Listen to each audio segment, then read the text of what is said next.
I'm encouraging you, or I've been encouraged to check in with WSBT on the evening news.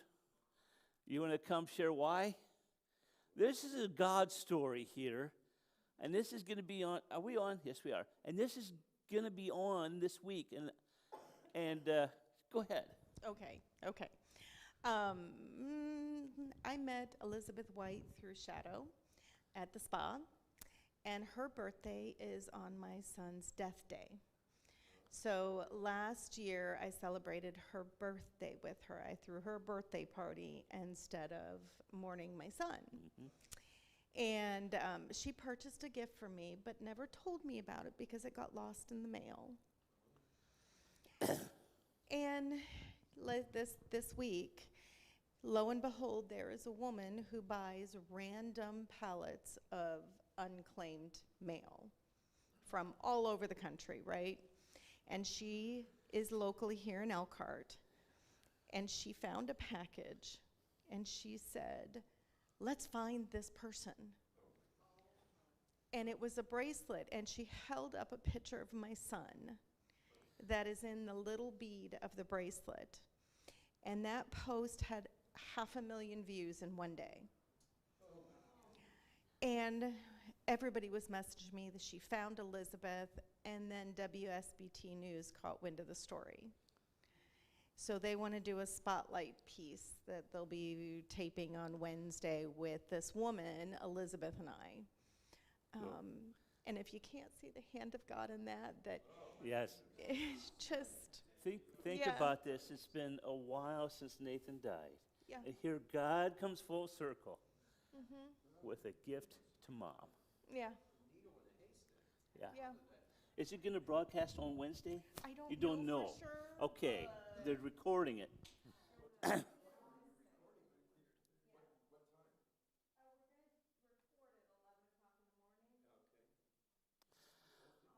Well, I'll have Fernando or Judy bump it around. I don't even know. Is Fernando and Judy on? Can you tell me? You can't tell who's on. Okay. You know I'm ornery. Okay, so this is one of the things I thought we would do here this morning. They may be watching, they may not be. But if you have Fernando or Judy's cell phone number, normally in church we say put your phones away, but I'm giving you permission to get it out, and I want to text them a message right now from all of us, but I don't want you to send it till we all are ready, and then we're going to hit send it once and blow them up. And it's just simply miss you, love you, hope you're praying for you. That's simple. And so if you can do that, I would do it, but I'll lose track of what I'm doing up here. The idea was just to, in the middle of the service, acknowledge them. All right. One other announcement I want to make, and that is that this week on Thursday, Phil and Alice are going to some stan. Bajan. But that's close to stan. Bajan. So, guys, they're in this beautiful place where there's over 100 people gathering who are working on the final Bible translations for the Dagestan and some of these people groups, 45 language groups. And they can't meet in Dagestan anymore safely, but everybody can get out to this common country or common place where they can come and gather together and encourage one another. They're going to encourage, to support, to equipping. 23 Bible translation teams inside the Caucasus. So, guys, this is beautiful stuff. Here in Goshen, Indiana, we're a part of a fellowship impacting Phil and Alice, and they're impacting the Caucasus regions. And so we just want to celebrate that. All right, are we ready? On 3, 1, 2, wait a minute, there you are, Clarissa. 3, let's hit it. Blow them up.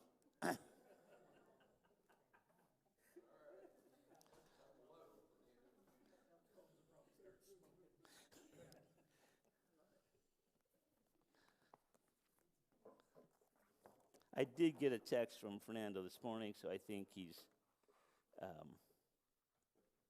probably watching. Pat and I were scheduled to be down with the kids this morning, and that's why we brought the kids up, because we were a small group.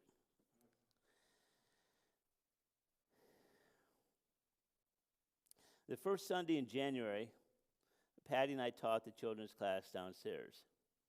And I'm reminded why we do that. I love it. It's a blast. And I was sharing a little bit with Fernando and Judy afterwards about what we were talking about. And you guys, it's not uncommon for the kids not to get done with children's church until 11:20, 11:25. Not because we're dragging it out, but because they're engaged. There have been a few times when somebody will come down to get them, and we haven't played yet. And of course, that's disappointing because they want to play, but time has passed, and they were fully engaged. And Judy says, why don't you do that up here? And so we're gonna.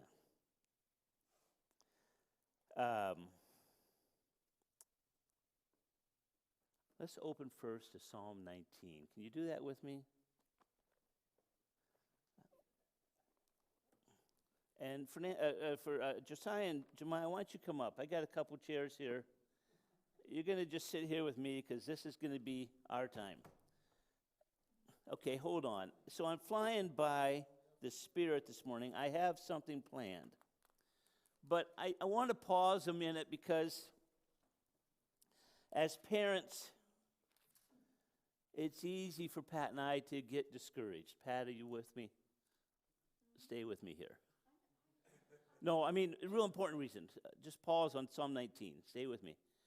It's easy for us to get discouraged. Are we making headway? Are we gaining ground? And one of the things that we've often battled against is a welfare mentality. Welfare mentality says, you owe it to me. No matter what I get, it's mine. And if you lived in that welfare state as a child, you learn that. You begin to understand that's the way of life. Well, why do I need to take care of this? If it's broken, somebody will give me another one. And there's not a sense of ownership. All right. And Pat and I have battled that.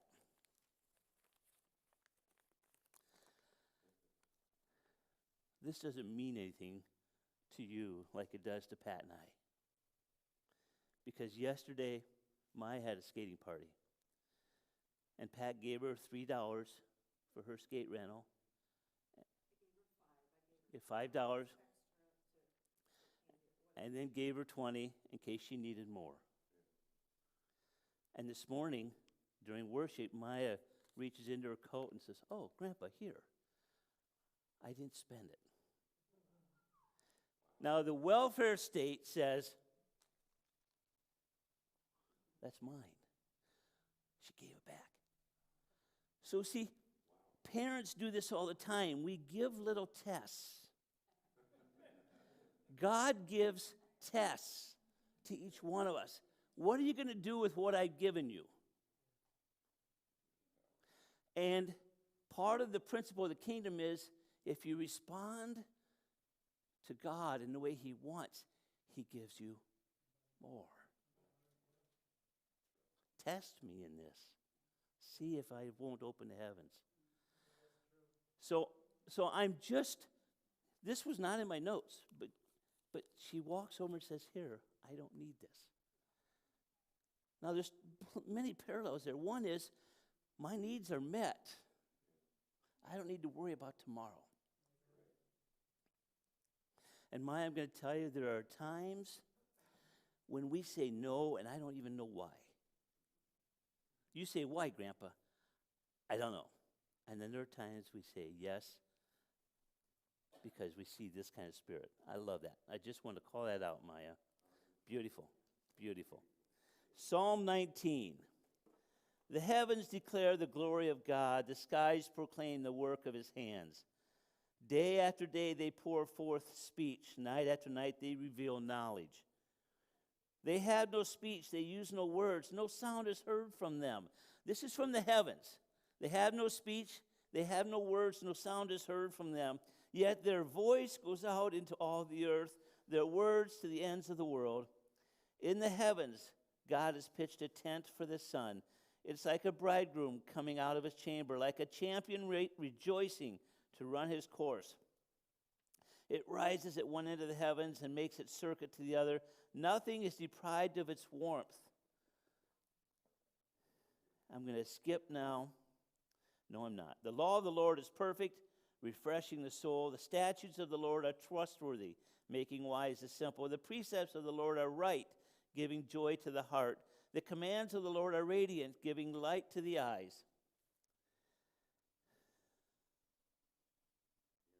The fear of the Lord is pure, enduring forever. The decrees of the Lord are firm, and all of them are righteous. They are more precious than gold, much more than pure gold. They are sweeter than honey from the honeycomb. By them your servant is warmed. In keeping them there is great reward, but who can discern their own errors? Forgive my hidden faults. Keep your servant also from willful sins. May they not rule over me. Then I will be blameless, innocent of a great transgression. May these words of my mouth and this meditation of my heart be pleasing in your sight, Lord, my rock and my redeemer.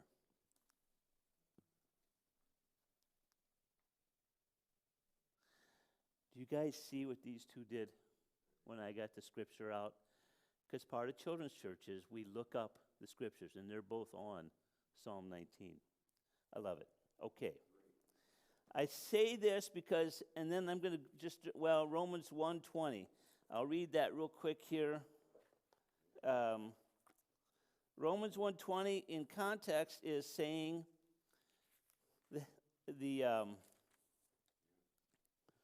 now I'm skipping out here.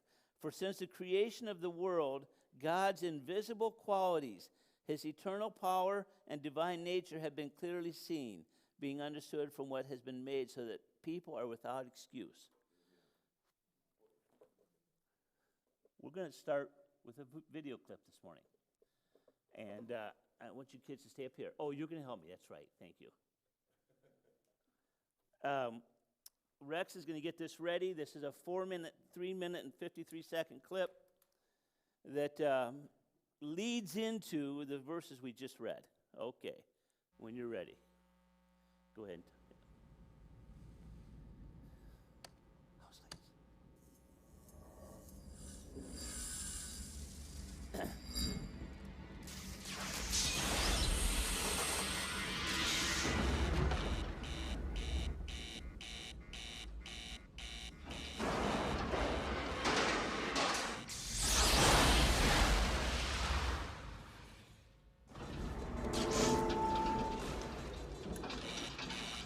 Hey, we've got a problem here. What did you do? Nothing. I stirred the tanks. Whoa. Hey. This is Houston. Say again, please. Houston, we have a problem. We have a main bus B undervolt. We've got a lot of thruster What's the activity story with here, the computer Houston. now? It just went offline. Oh, there's another master alarm, Houston. I'm checking the quad. Christ, that was no repress valve. Maybe it's in quad C. We've got a computer I'm restart. gonna reconfigure the RCS. We've got a When these pings things light. fire, it doesn't make any We've sense. got multiple caution and warning, Houston. We've got to reset and restart. All right, I'm going to SDS. Jesus. Flight, the heart rates are skyrocketing. Econ, what's your data telling you? O2, tank 2, not reading at all. Tank 1 is at 725 psi and falling. Fuel cells 1 and 3 are, oh boy, what's going on here? Flight, let me get back to you. Flight GNC? Flight, they're all over the place. They keep yawing close to gimbal lock. I keep losing radio signal. Flight, their antenna must be flipped. 22, they're gonna have to do it manually if they do One at it a all. time, people. One at a time. One at a time. Ecom, is this an instrumentation problem, or are we looking at real power loss here? It's reading a quadruple failure. That can't happen. It's got to be instrumentation. Let's get that hatch button. The limb might have been hit by a meteor. Yep. The tunnel's really torquing with all this movement. Houston, we got a pretty large bang there associated with a master alarm. Shit, it's main bus A. Main bus A undervolt? Houston, we have a main bus A undervolt now, too. It's reading 25 and a half. Main bus B is reading zip right now. We got a wicked shimmy up here. Ecom, TNT, these guys are talking about bangs and shimmies up there. Doesn't sound like instrumentation to me. You are breaking up, 13. Hey, get this hatch to seal. Just stow it. We've been hit by a meteor. We'd be dead by now. We're gonna try to get us out of this lurch. Houston, you're in the mud. Did you say switch to Omni Bravo? Roger, and the signal strength on the high Fighting gateway. me. What's the story here, Jack? We keep floating with gimbal lock. Odyssey, we need a confirmation. What system do you have down? Okay, Jim. SMRCS, Helium 1. Switch to Omni Charlie. Barbapole. Houston, I'm switching over Quad C to Main A. Roger that, 13. Okay, Houston. Fuel cell 1, fuel cell 3. We got a main bus B undervolt, cryo pressure, suit compressor. What don't we have? AC bus 1, AC bus 2, command module computer. And O2 flow high. I don't know. Maybe this is a caution and warning failure. Houston, we are venting something out into space. I can see it outside of window 1 right now. It's definitely, a gas of some sort. It's got to be the oxygen.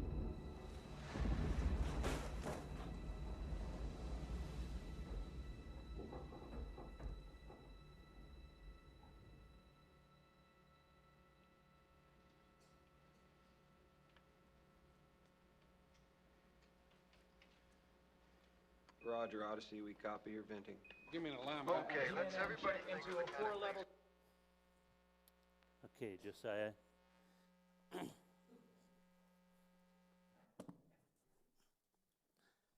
don't you scoot just a little bit over? So the kids have never seen this movie, but this is Apollo 13. We all know, but you don't. This is a true story. This happened in the early 70s when a spacecraft developed some problems while it was flying. Isaac Newton, remember Isaac Newton? He lived a long time ago, 300 years ago. He wrote this down: the most beautiful system of the sun, planets, and comets can only proceed from the counsel and dominion of an intelligent and powerful being. He's saying that the whole planet system can only come from an intelligent being. It didn't come by accident. That's part of our point. And then it was William Paley who 100 years later said, if you're walking through a forest and you see a Rolex watch, how did it get there? Wind, rain, erosion? What made that watch? You said it. A person. Somebody who's intelligent. Do you think it takes somebody pretty intelligent to make a watch? To make it keep time and keep time correctly? You're right. Scientists are now finding that the universe that we live in is just like that space capsule on the movie. Inside of the spacecraft, we have everything set so that we can live as humans. But outside of the spacecraft, what happens? What do you think? If we step outside of the spacecraft, we die. You're right. We die. It's cold, there's no oxygen, there's no atmosphere. Do you know how unique the earth is, allowing humans to live here? That's what I want to talk about this morning, is the uniqueness of earth. It's not an accident that it's here. And we're going to use this word called anthropic. Anthropic is another word for human. Human constants, or anthropic constants. These are things that have to be in place for us to live. Okay, can you think of one? Something we have to live. Let's talk. You said oxygen, right? Say oxygen. Very good. Very good. The oxygen level on Earth is 21% of our air. Now you think, okay, it's not a big deal. But if oxygen level of our air was 25%, we'd have spontaneous fires all the time. And if it was 15%, we would suffocate. Do you realize that? At 15% oxygen, we can't breathe enough oxygen to live? So that's an anthropic constant. It's always there. But on an aircraft like that, they used oxygen for more than just breathing. They used the oxygen and hydrogen in a fuel cell to create electricity, to power the spacecraft. and so, water and electricity. And since there's nothing in space, so once you're in space and you lose your oxygen tank, you're venting oxygen into the air, into the space, you got a problem. Because if you run out of oxygen, what happens? You die. You die. In the Apollo 13, in real life, the astronauts spent years on simulators. You know what a simulator is? It's like a computer. Sometimes you see a flight simulator where somebody's flying an airplane through the air. Or even, you guys have played some of these race car simulators where you're driving a car around a racetrack, or Waldo, I don't know who it is. So that's a simulator. Well, before you become an astronaut, they give you a simulator to practice on. And then they'll throw things at you like, what happens if you lose this power supply? How do you recover? And then they'll switch to a backup or do something like that. In this particular case, they had 4 main failures. And the one astronaut, his name was Jack Swigart, he said, come on, guys, you never throw, he says, if we'd have been in a simulator and they'd have thrown these 4 issues at us, we'd have said, this will never happen. And yet it did. It happened. He says, if you'd have told us we'd have the failure of fuel cells 1 and 3 and the oxygen tanks 1 and 2, we'd have said, come on, you're not being realistic. So the astronauts, further on in the movie, they had to conserve power, they had to conserve oxygen, they have to conserve electricity. I find it interesting, guys, in that spacecraft, which is flying to the moon, this computer was 100,000 times more powerful than the one they had in the spacecraft.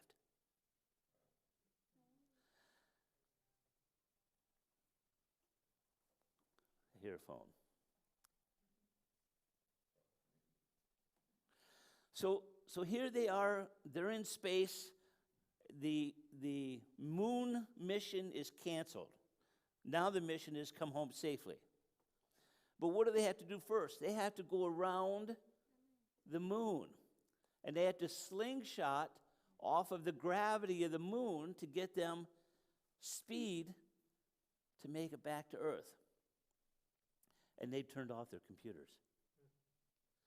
They're sitting there with a piece of paper and math. What would you do if you had to save your life by doing math? You would cry. Because they have to determine when to fire what jet or what rockets so that they can head back to Earth, because if they're off 1/10 of a degree, they will miss Earth. And the rest of eternity, they'll be in space. So they had to get it right. But not only do they have to get it right, but then as they come to Earth, they have to be at 5.5 degrees to 7.3 degrees below the Earth's horizon as viewed from the spacecraft. If they come in outside of that parameter, they will skip off the atmosphere out into space, or they will burn up on re-entry. They had to come in at just the right angle. Do you know what they were doing in this movie and in the real? They're doing their math. Then they did it again. Then they did it again, checking their work, because if they make any kind of a mistake, their lives are over. Anthropic constant number 2. The atmosphere presents a problem. It's critical to our life here on Earth. We have an atmosphere that contains and holds in all the oxygen. And the atmosphere protects us from the damaging rays of the sun. Without getting real critical or complex here. The atmosphere is critical for our livelihood. No other planet in our solar system has an atmosphere. Have you thought about that? Mars does not have an atmosphere. Number 3, the moon. This is something I wanted to work at here. Hold that, and you hold this. So I'll hold it. This here is the example of the moon and the earth, and the moon goes around the earth, just like the earth goes around what? The sun. If the moon becomes too close to the earth, what happens? Gravity pulls it in. If the moon is too far away, what happens? It floats away. You're right. We're going to look at this principle here a little bit. Josiah, you're going to help me.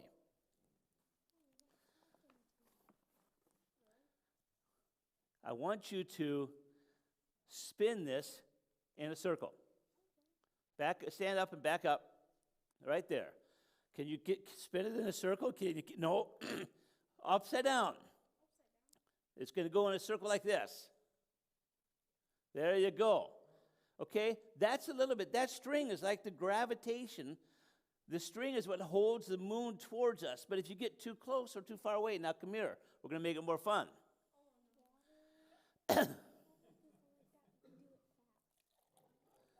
Now, don't get anybody but yourself wet, and don't let the water fall out. Now let the string out a little bit further. Poor Clarissa's in your zone.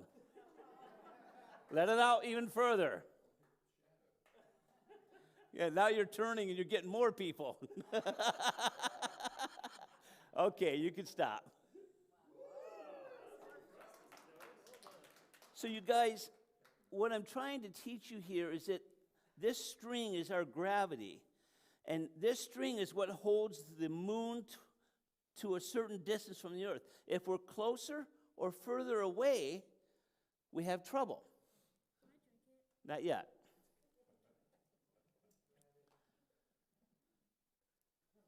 Let's see. Anthropic constant number 4. Hey, are you guys taking notes? Because there might be a test. 3 was the moon. The moon and Earth's gravitational pull. Number 4, carbon dioxide. So if the CO2 levels in the air are higher than they are now, we'd have a greenhouse effect, heating, overheating the Earth. If they were lower, the plants would not be able to maintain photosynthesis, thus creating more oxygen. You ever understand the delicate balance between plants, which create oxygen when they exhale, and humans, which create carbon dioxide? So the plant needs carbon dioxide, and the human needs oxygen. This is a perfect arrangement. So when, in the Apollo 13 movie, they have a problem. They're breathing in the spaceship, creating carbon dioxide and using up oxygen. It wouldn't be fast enough. Not enough vocation. It's a great question. It's a great question. Why didn't they put a plant in the space shuttle so that they could get oxygen? It's a great question. So they had this problem, and eventually they had to leave the command module and get into the lunar module because the command module is blowing off oxygen. The lunar module has enough oxygen for the 3 of them for 40 hours, but it's going to be 4 days till they get back to Earth. So they have to save. So they shut off their power. They shut off their electricity. They didn't have heat. So it gets down to 38 degrees. Everything freezes over inside of the lunar module. And they're in there, but now they have a problem with carbon dioxide. And in the course of NASA, they had built a carbon dioxide scrubber in the command module, and they built a carbon dioxide scrubber in the lunar module. But they didn't make the filters common. So they're in this module, but they need a filter, and they have a round container and a square filter. And so they threw a bunch of stuff on a table in Houston and said to the engineers, we got to make this fit this. And they had duct tape, and they had space hoses, and so they created a way to scrub the carbon dioxide that allowed them to live the extra time they needed to get back.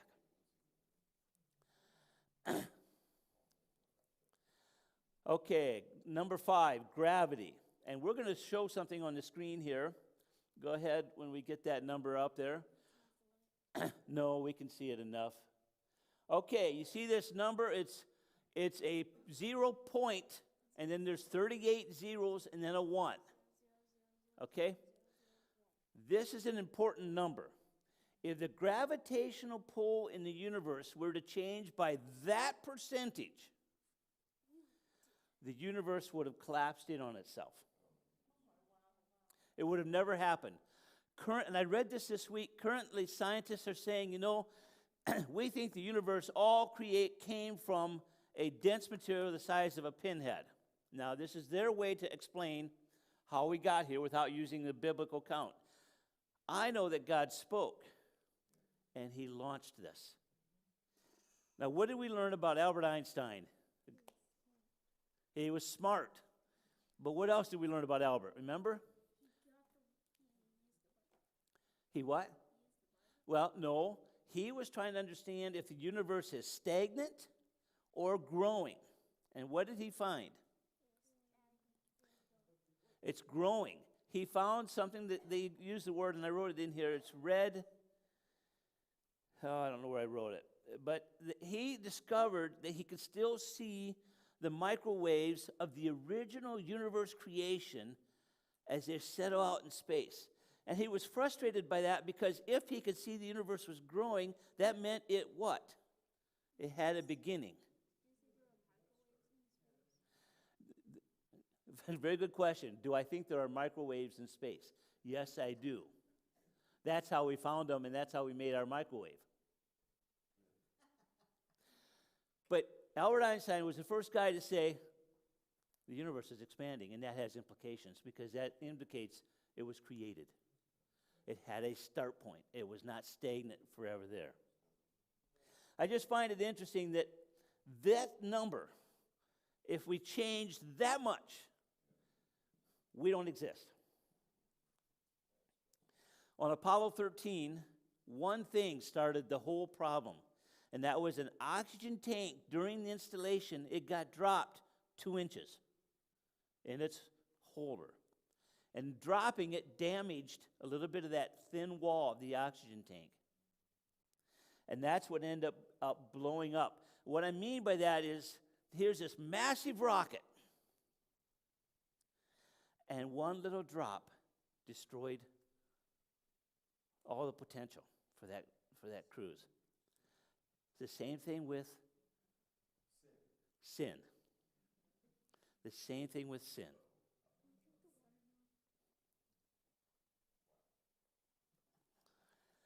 I ran that through my socks as a filter.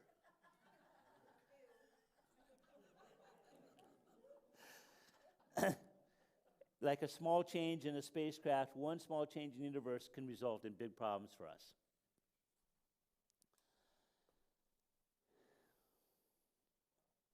I've listed 5 principles. Do you know how many there are? 5 anthropic principles for human life. There's over 100. Maybe even over 120. Here's just a couple more I'm going to give you real quick. You all know how our sun is at the center of the solar system, and then we have planets spinning around. All right. If the centrifugal force, and that's what Josiah was getting when he spun the cup, if that force didn't match the gravitational pull, the planets would all have gone off. They wouldn't be here. I already said this, if the universe expanded at a rate 1 millionth more slowly than it did, it would have folded in on itself. It had to expand at just the right pace. Too fast and we'd lose it. Too slow, it folds in. What about Jupiter? Why is Jupiter important? I told you guys this, I think. You remember? It's the solar system's vacuum. What does it do? Jupiter is so large, and its gravitational pull is so strong that all the asteroids and comets coming towards Earth get sucked to Jupiter. Why is it that Jupiter is where it is? Because God created it that way. If the rotation of the earth took more than 24 hours, the temperature differences between night and day would be too great for us to live. That's why a 24-hour day is the right amount of time. A 23-degree tilt of the Earth's axis is just right. If it were altered slightly, the surface temperatures would become too extreme, kind of like Mars. You can't live on Mars because it's so hot. Fans, you can think about fans, but that's not going to help you. If the amount of lightning in our atmosphere was greater, there'd be way too much fire destruction. If it was less, we couldn't grow crops. Why? What does lightning make? Nitrogen. And nitrogen, Jim Fry isn't here, but often you'll see farmers like Jim will actually spread nitrogen on the ground because that's an important part of growing crops. Lightning creates nitrogen. This spring, you watch, our yard is brown right now and dead, but this spring, when we get our first rain with lightning, the grass will green up just like that. It's almost like, what just happened in the last half hour? And earthquakes. You think earthquakes are bad? No. They can be. But they are a requirement for health in the world. There's a lot of nutrients on the ocean floors and at where rivers dump into bigger bodies of water. And the earthquakes shake up the nutrients and make them available for fish, animals, humans. I am simply undone by the creative design of the universe, done by a loving God who wants to awe us. Do you know that? He wants to awe us. I'm told the nearest star is 30 trillion miles away. How do we conceptualize that? How do you imagine that? Well, let me tell you, I got an idea. Let's try this. The space shuttle, when it's flying, it flies at 17,000 miles an hour. If we were sitting outside here and a space shuttle flew by, we wouldn't be able to see it. It's going that fast. But let me help you understand. At 17,000 miles an hour, that's almost 5 miles per second. All right? Well, we live 12 miles away from church. If Patty could drive the same speed as the space shuttle, it would take her 2.54 seconds to get home. And if she could drive that fast, she wouldn't have any trouble with the police, would she? But let me do this a little bit differently. Let's keep talking about this. If you get into the space shuttle and you head towards the closest star, it would take you 201,450 years to travel 30 trillion miles. And in other words, if you started at the time of Christ, you would only be 1/100th of the way to that star now. Let's keep in mind that there's between 2 and 100 billion stars in our galaxy. The heavens are awesome. You know why God created the stars? One reason. He wants you to look up at night and say, wow. Wow. The Bible tells us to look to the heavens to see if we want to get an idea of what God is like. Psalm 19, we read this. The heavens declare the glory of God. The skies proclaim the work of his hands. A couple centuries later, the writer Isaiah posed a question from God. To whom will you compare me? Or who is my equal? Thank you, Rex. Isaiah goes on to say that God knows all of heaven's stars by name. Why does God tell us to compare him with the heavens? I think it's because God has no limits. And when we look at the heavens, we also see a place with no limits. And then 2,000 years later, Paul writes, near the beginning of his letter to the Romans, For since the creation of the world, God's invisible qualities, his eternal power, his divine nature have been clearly seen, being understood from what has been made, so that men are without excuse. What does it mean, men are without excuse? It means so men are without excuse at denying that God exists. He's saying everybody, when they look at the heavens, has to acknowledge there's something bigger than themselves. And it has to be somebody who could create that. The evidence for a designer is clear in creation. But we often take it for granted. I do. In our fast-paced lives, we rarely stop to observe the world around us. One of the things Grandma likes to do on her phone, which I sometimes make fun of, is take pictures of what? The sky, the sunsets. I'll bet she's got hundreds of photos of the sunsets. Are any of them the same? No. Everyone is different. Every sunset is different. And you know, God is up there just saying, what am I going to do tonight? How do I show how awesome I am? The astronauts get a new perspective from the spaceship that helps them realize the universe is anything but amazing. John Glenn, he was an astronaut, one of the first people to walk on the moon. No, it was John Glenn, Neil. First, John Glenn went around the earth first. It was Neil Armstrong walked on the moon first. John Glenn says, when he looked out of the space shuttle, when he looked out of the spacecraft that he was in, he says, to look out at this kind of creation and not believe in God, to me, is impossible. You can't do it.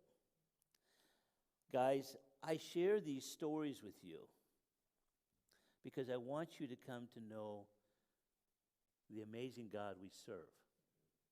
As you get older, there are going to be people come to you who say God doesn't exist, or he's not real, or he didn't do what he said he did, or a variety of other excuses to try to explain how we get here.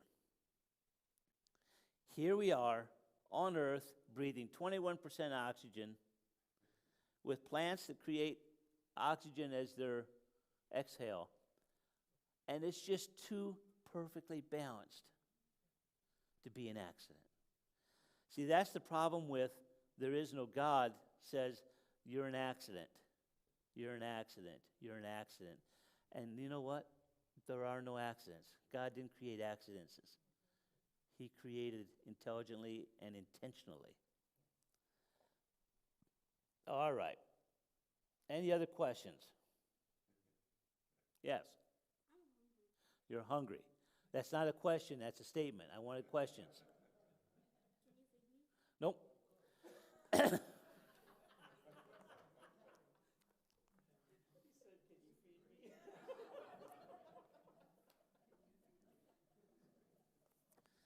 We're going to close here with a benediction. And I'm going to get, will you help me, Maya? I asked her earlier. She said no, but I think she's exhibiting some sense of reconsidering. And part of this, again, I want you guys to understand, Joe. No, part of this is if we don't teach our youngsters, if we don't help them be comfortable with things like praying in public, sharing word. I mean, one of the things I love about Josiah, he takes a Bible to school to share with friends. Now, it's a comic book Bible. It's not something you or I would necessarily want. But these kids sit around and read a comic book Bible. Okay, I can engage that. I want these young people to become comfortable speaking, talking, sharing, and encouraging. And then Maya says, do I have to do it into a mic? And I said, nobody would hear you. But are you willing to help me? Good. Let's stand. Because the benediction is always done by standing, Maya, and I want you to come front and center with me here.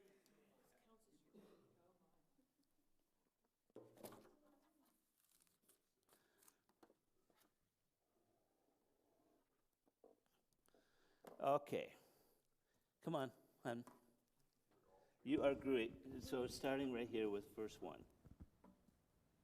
Where? Can you see it? May God be gracious to us and bless us and make his face shine upon us so that your ways may be our own, and your salvation among all nations. May the people praise you, God. May all the people praise you. Make the nations be glad and sing for joy, for you rule the peoples with Equity. equity and Guide. the nations of the earth. May the people praise you, God. May all the people praise you.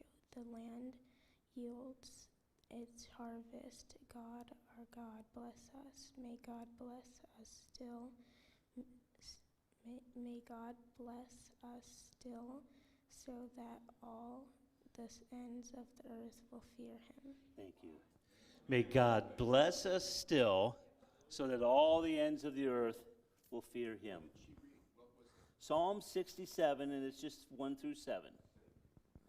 So, you guys, you're dismissed. Thank you for coming. Thank you for each one of you who stepped up this week to help cover for illnesses. Remember to pray for Jim, Fernando, Judy, Bonnie, London, Christopher, Brenda, Leslie, Tammy, Connie, as they're all struggling with a variety of illnesses. I said that.